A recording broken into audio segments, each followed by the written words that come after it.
Steve here with ICRPG behind the DM screen. All right, you are in a tavern or an inn. Boring. This episode, we're going to talk about some more exciting ways to start a campaign.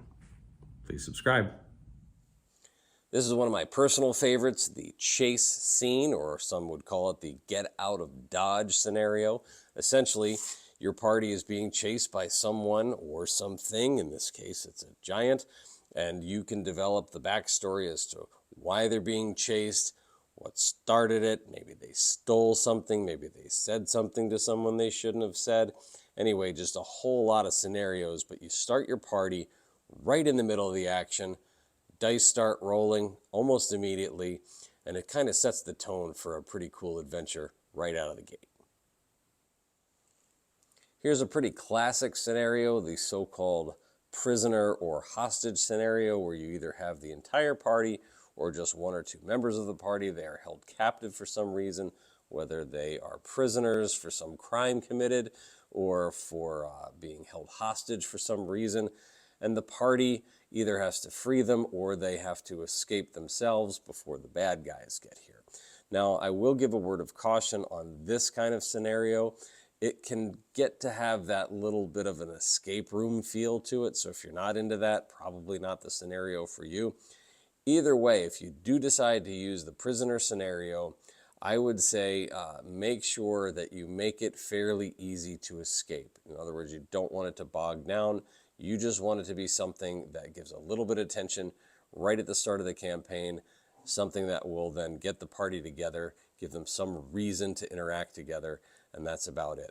Don't dwell too long on this. Make it quick, make it fun, and get out.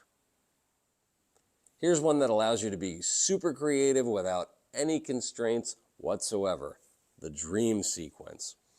You set up the scenario, you can bring in characters, concepts, items, threats to the party, whatever you want to bring. It doesn't matter. It doesn't even have to make sense or have any connection whatsoever.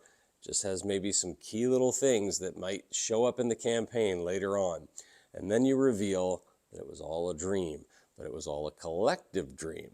And part of that dream is that the people in the party are supposed to meet at a certain place in time. So everybody who had that dream kind of gets this impression, whether it's by imagery or whatever, that they should meet at a certain location at a certain time. That's what brings the party together.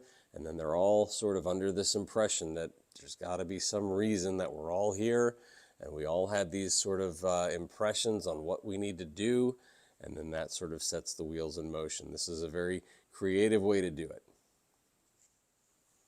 Ah, yes. Washed up on the beach. Wilson! Yep, it's the Castaway scenario. We're all familiar with it. As cliche as it is, it's still very effective. And it doesn't just have to be washing up on a beach, right?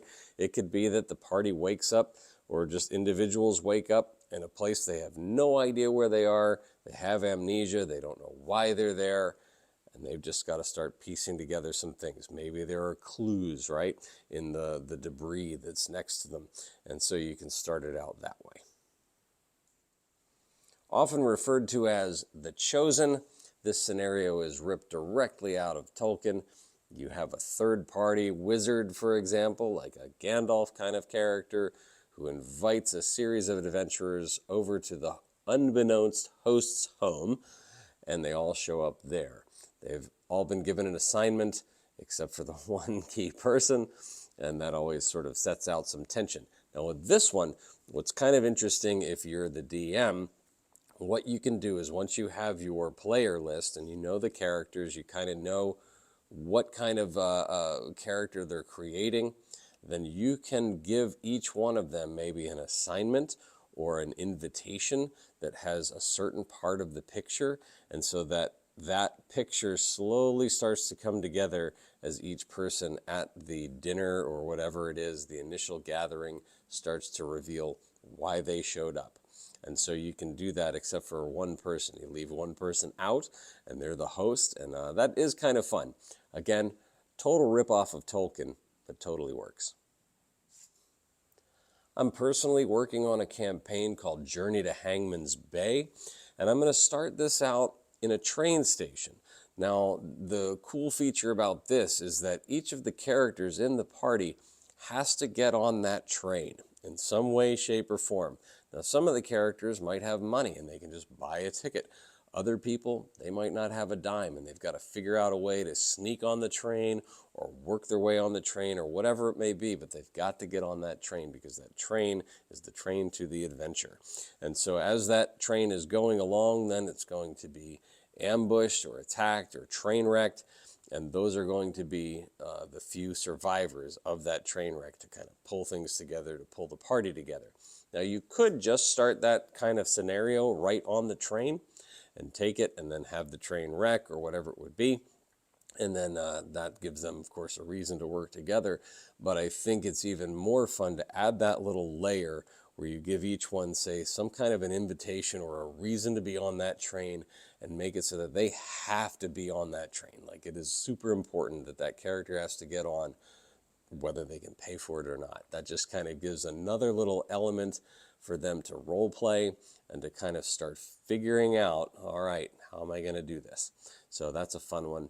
Again, Journey to Hangman's Bay. Not sure when I'll finish that one up. The debt must be paid. This is one scenario where all you Star Wars fans will recognize it. Jabba the Hutt and Han Solo. Basically, you owe someone a debt, some crime boss or somebody in power, and the only way to pay back that debt is to take on an assignment that you don't want to take on, whether it's to steal something or to assassinate someone or whatever it would be. But if you don't do it, the bounty hunters are going to come after you and the collectors are going to come a-calling. So the debt must be paid is great because, again, it kind of gives you that impetus to go on this assignment, even if it's something that you wouldn't necessarily want to do. It keeps a party from wandering aimlessly and more puts them on focus for a certain task to accomplish. The trick here is to how to figure out how to get all of the party involved, because usually it's just one person that owes the debt. So how you figure out how to incorporate that, I'd like to hear your thoughts below on how to make it so that multiple people in the party join in the assignment. Something that's a little more creative than just, well, I'll pay you money for your trouble. So yeah, give me your comments below. Similar to the debt must be paid, this is the last wish or deathbed scenario where it is either a friend or a loved one of some sort, maybe a spouse or whatever, who has this last dying wish. And so instead of being out of fear of retribution, in the case of the debt must be paid, this is more an act of compulsion from the connection that you have with that person. This is a scenario that's a little easier to bring the entire party into because you can make it, for example, a fallen military comrade who, this is their last thing that they were never quite able to accomplish, and you have to do that on their behalf. Or it can even be as simple as, hey, I want my ashes to be scattered on this mountain, and so you have to begin that journey. But it's a good way to get things started. Again, similar to the debt must be paid, but instead it's sort of a reverse motive, so to speak. So certainly not last, because there are a zillion potential scenarios, but this is the monster is on the loose.